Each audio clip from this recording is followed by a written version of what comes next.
Opeyemi. In this video, I want to do a quick walkthrough of Engage and how it can improve your customer messaging. So what is Engage? Engage helps businesses send personalized messages to their customers.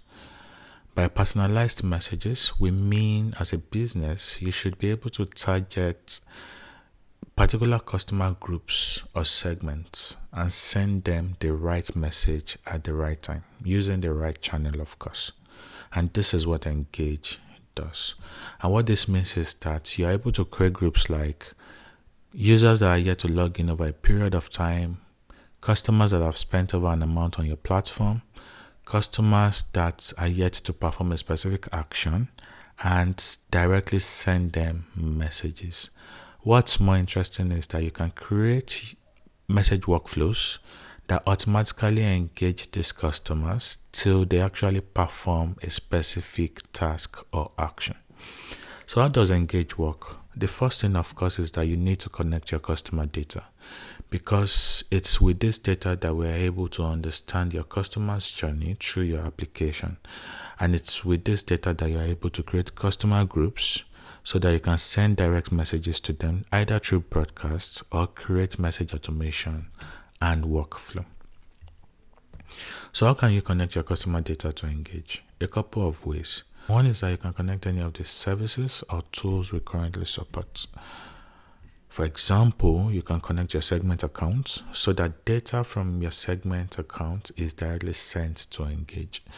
You can connect your Stripe account, for example, so that billing events for your customers are sent directly to Engage. And what this means is that you can use Engage for your payment receipts, payment reminder, billing notifications, and a lot more.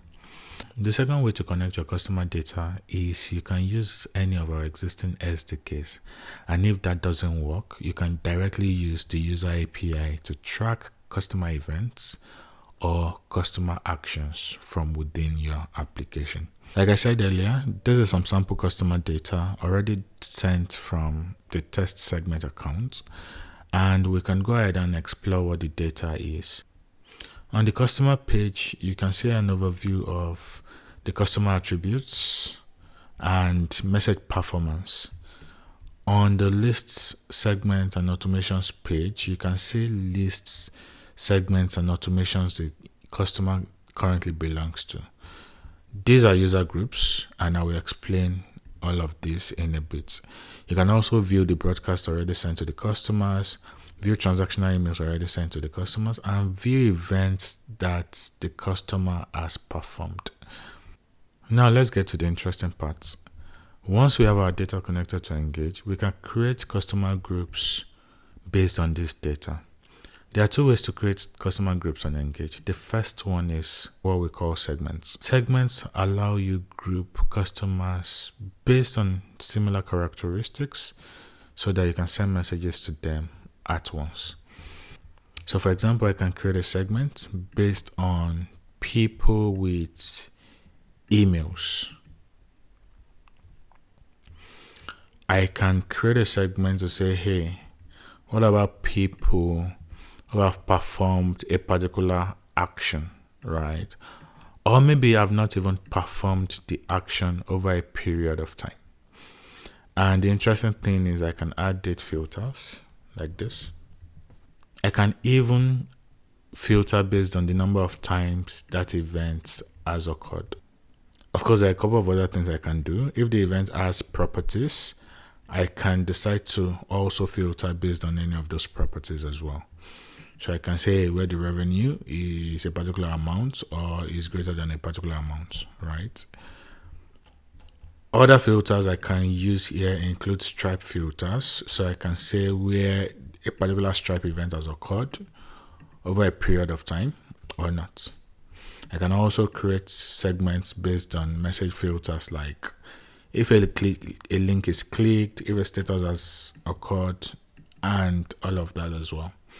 For the purpose of this demo, let's create a simple segment based on customers that are yet to perform an order.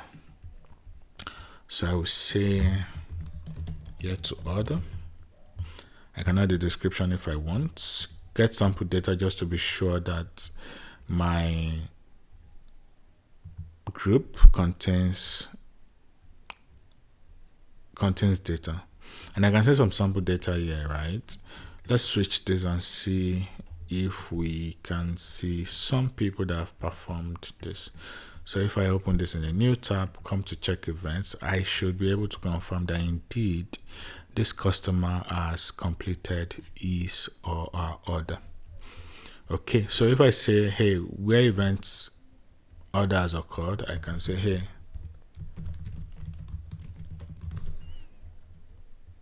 so let's say has placed order in the last 30 days, right?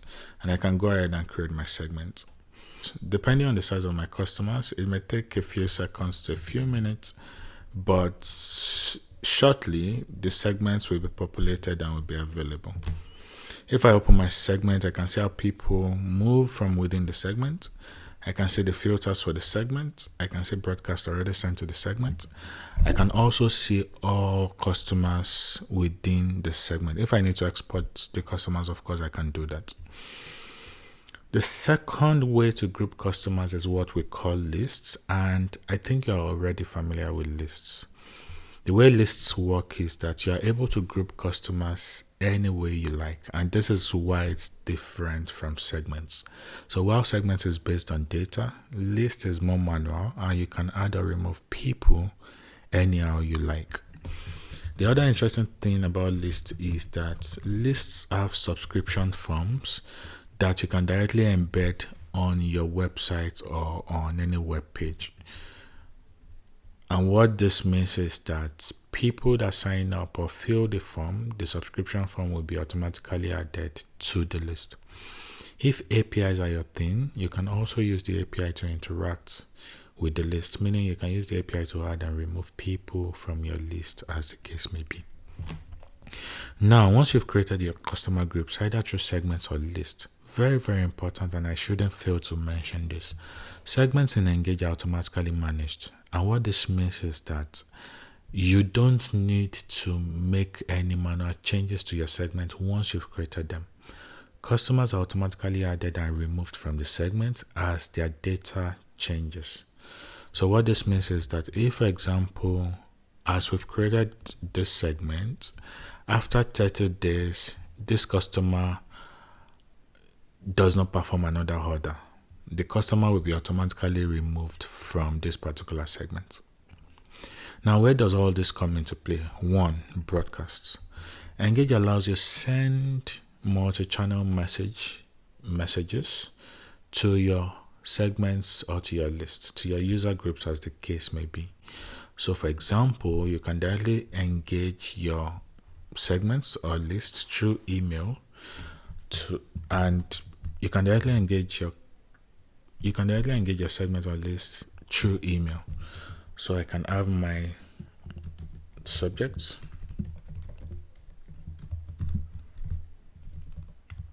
my sender information,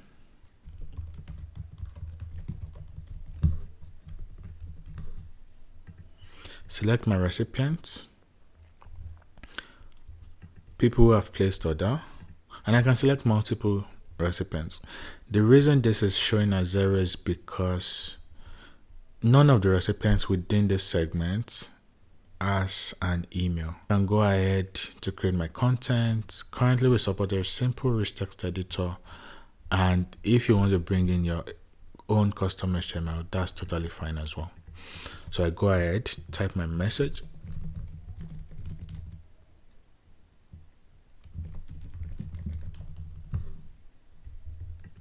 I can decide to send immediately or schedule for a later time to send. And once I'm done, I review my broadcasts and I hit my send button. The other way user groups come into play is that you can use user groups to create dynamic message workflows.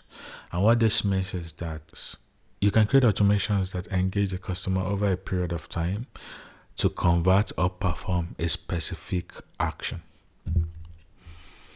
We already have some simple templates you can get started with. but you can also directly create your own automation using the create new automation button. So what's the use case of automations? Automations are very, very useful for things like onboarding customers, nudging them to perform a particular action, sending them onboarding emails, sending them welcome emails, sending them payment notifications, and a lot of other things. So I start my automation by adding a title. Let's assume we want to send a simple welcome email for every new customers. We can say welcome. We can add a description if not. We can decide to run the automation once or more. Running once means that the automation will only happen once for every customer that fits the automation trigger. I can also decide to set a goal for my automation. And what this means is that I can say for this automation, the goal is to click a particular link, or the goal is to perform a particular action.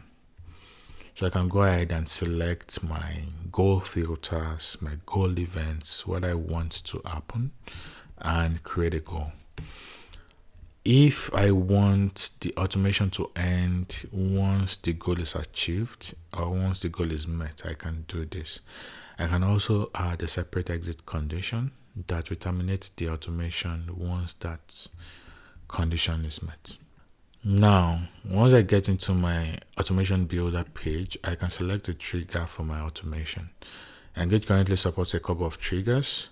I can decide to create an automation that is triggered based on when a customer joins a segment or leaves a segment and subscribes from a list or joins a list, or when a particular event is triggered. And this, for example, is useful for things like payment reminders, payment notifications, receipts, and a whole lot of other things. But for the purpose of this, our automation, we want to create a welcome message, meaning that we can let the automation trigger be when this event called sign up occurs. Mind you, these events are all the events that you would have to track within your own application and send to Engage. Once we've created the automation tree, we can go ahead to add different new steps to our automation. So I can say, hey, once this event called sign up has been triggered, automatically send a welcome mail to our customers. I can go ahead and update my content, toggle a couple of options, and I'm good. Because I don't want to send the email immediately this event occurs, I can add a delay inside my automation. So I can decide to delay for a couple of minutes, maybe 10 minutes, for example, before I send my automation. But this is just a tiny piece of the interesting things you can use automations for. You can add if-else conditions. You can perform actions like send SMS, send push notifications, send in-app message. You can also do things like send data to Webhook and manage customer lists and attributes. Once you're ready to go live, all you need to do is push this go live button and your automation will be published. Once your automation is published, you can start tracking events, goals, and different actions people that enter your automation perform.